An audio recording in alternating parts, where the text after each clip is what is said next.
Благодарам, подпредседателка. Почитувана колешка Лукаревска, многу работи издвоивте, но еве во овие 3 минути ќе се осврнам на нешто кое што можеби е најзначајно да се потенцира по однос на проекциите.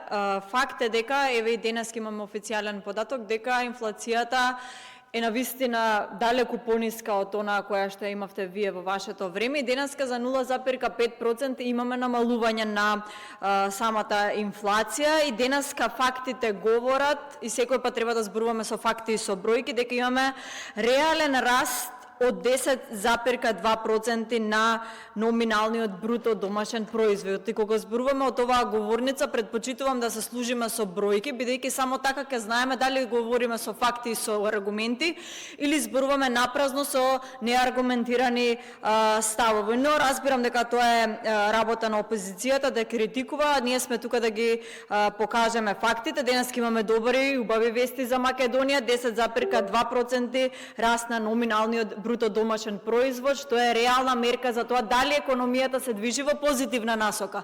И извештајот на Европската комисија, есенскиот извештај, вели дека Македонија оди во подобра насока од она кое што било очекувано, особено кога се работи за економијата, така што кога имаме една позитивна вест за државата, повикувам да застанеме заедно за истото и да се бориме за уште подобри, позитивни вести за државата. За капиталните инвестиции, ве молам, па оваа влада е таа која што работи, која што реализира капитални инвестиции. Ке ве подсетам, само дека за коридорите 8 и 10 е оваа влада предводена од ВМРО ДПМН која што ги реализира реално. Оваа влада не ги вбројува авансните плаќања од 250 милиони евра за реализација на капитални проекти.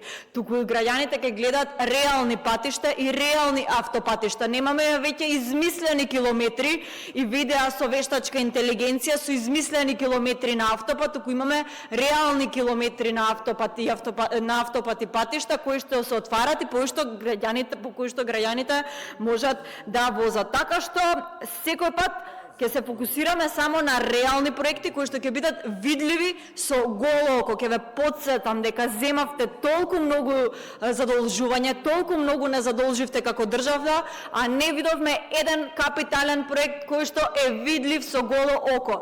Сите изговори ви се напразни, бидејќи и Државниот завод за ревизија ви укажува дека имате навистина голема злоупотреба во делот на задолжувањето на државата, а нула реализација по однос на овие средства кои што се пред се, да не заборавиме, не се ниту наши, ниту ваши пари, туку се пари на граѓаните. Контра реплика претеничката Лукаревска.